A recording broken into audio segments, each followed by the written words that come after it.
So I have completed my observation of the class, and at this point, I'm going to reflect on the entire experience. I have a lot of things that I've learned and written down, so I want to make sure that I touch on all those things here in this reflection video. So to start, I'm going to describe what I saw and the evidence of what I observed during the field experience activity. So I observed the class of 16 students with varying abilities and backgrounds uniting together to move toward a cohesive goal. The student expectations for the class were clearly outlined on the board to align the class, and they were specifically, number one, to learn and perform 2 new notes on their instruments. Number 2, learn and perform first and second endings. Number 3, perform in 3-part harmony. And number 4, to execute a slur and tie correctly. Now, all the students were actively engaged throughout the duration of the lesson, which was a very thoughtfully paced lesson, also, I might add. The lesson started with the introduction of new material and questions to identify the new notes, the new terms, and the new music symbols. There was a great deal of academic vocabulary being used by both the teacher and the students during this time, and this showed an increase in the level of rigor for every student in the classroom.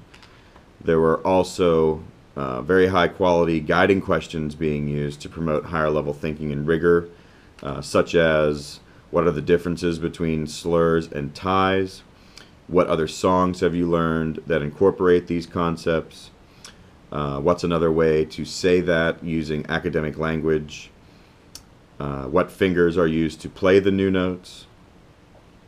And so the students' tasks that they did after answering these questions also used scaffolding to reach these 4 student goals for the day.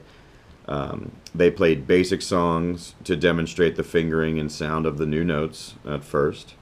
Then these songs incorporated a first and a second ending so that they could demonstrate the knowledge and understanding of that. And then also they incorporated the slur and the tie concept as well.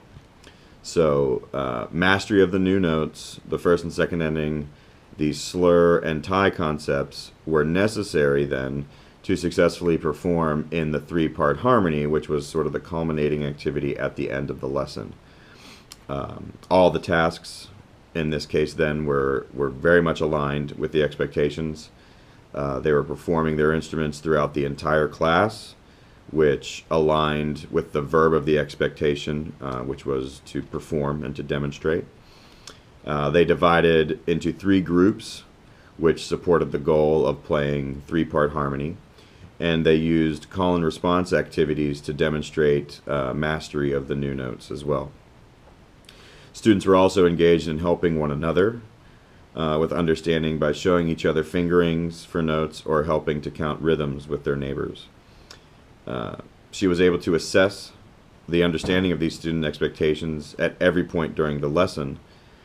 She would move about the room and visually see that the students' fingers were moving or not moving, in some cases, in the correct way to play the correct notes, and she would then correct the physical buttons or keys that they needed to be pushing.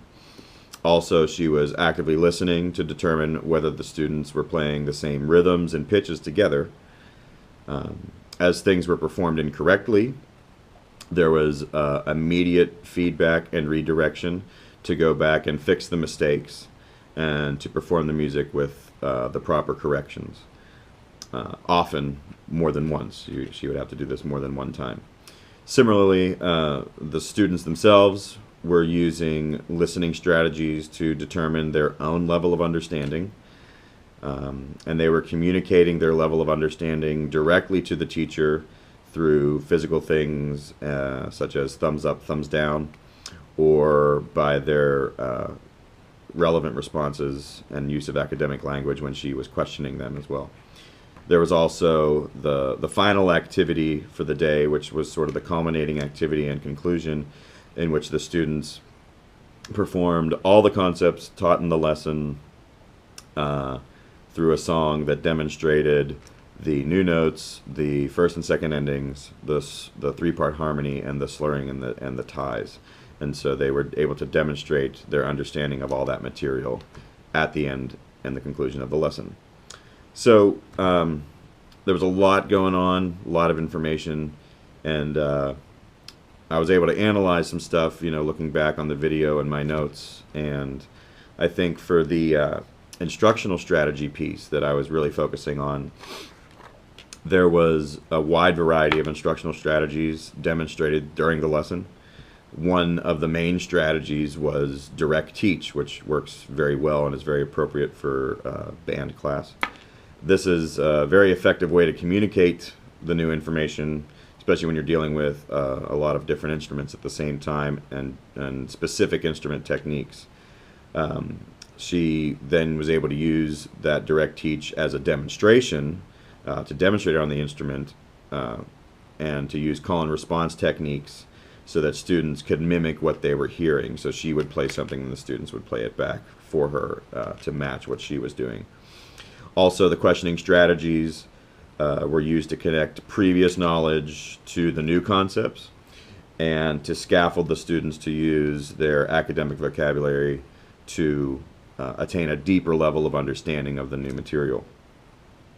I felt that there could be a possibility of even more questioning that could have taken place to further deepen the level of understanding.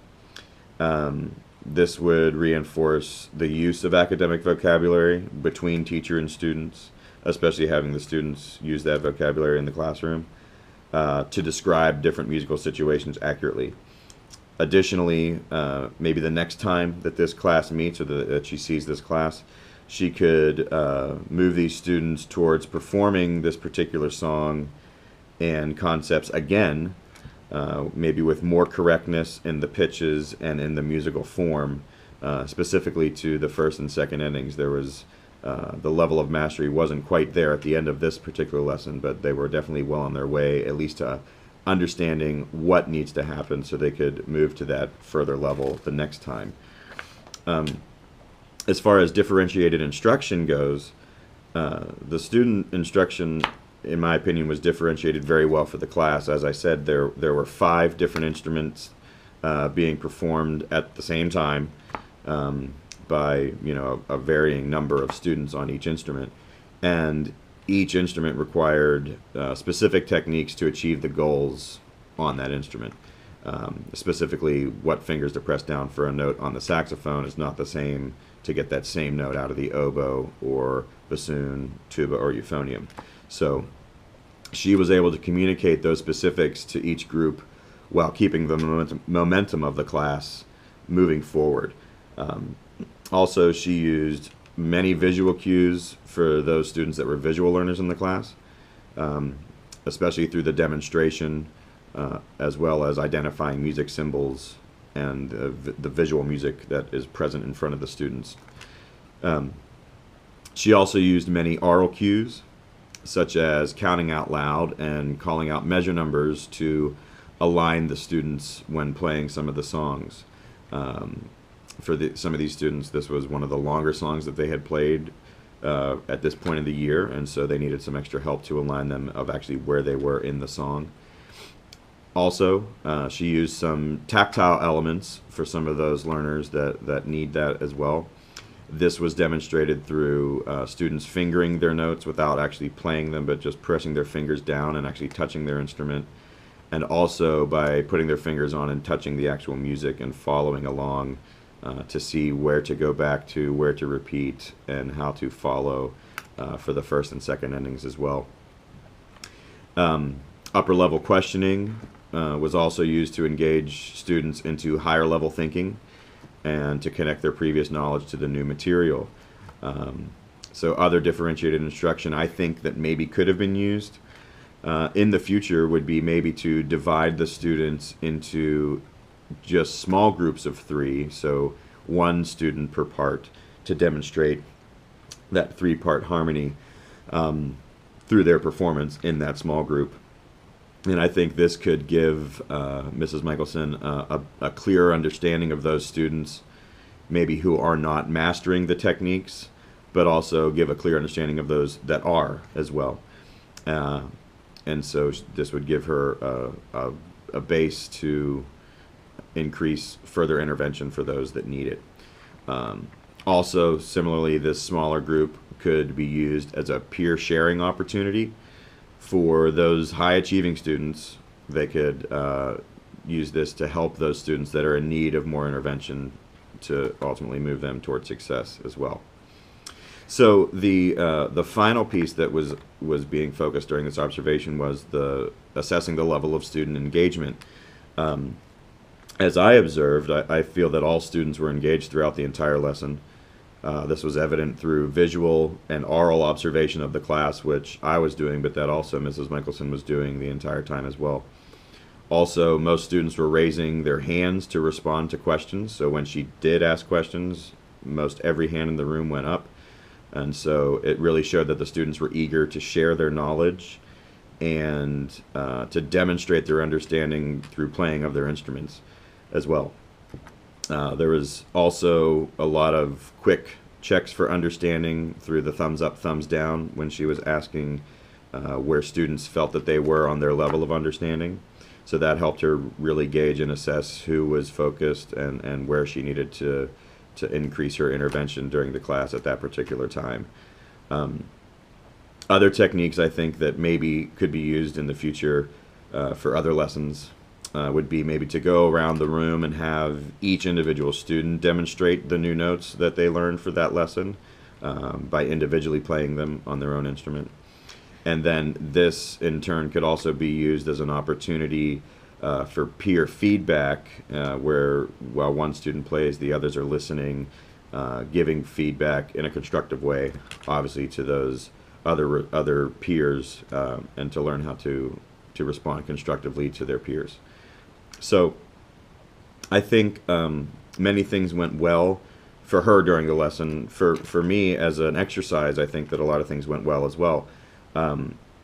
I think that the 9-box form that I used helped tremendously to organize my thoughts and to focus on the aspects of the lesson that I was specifically looking for.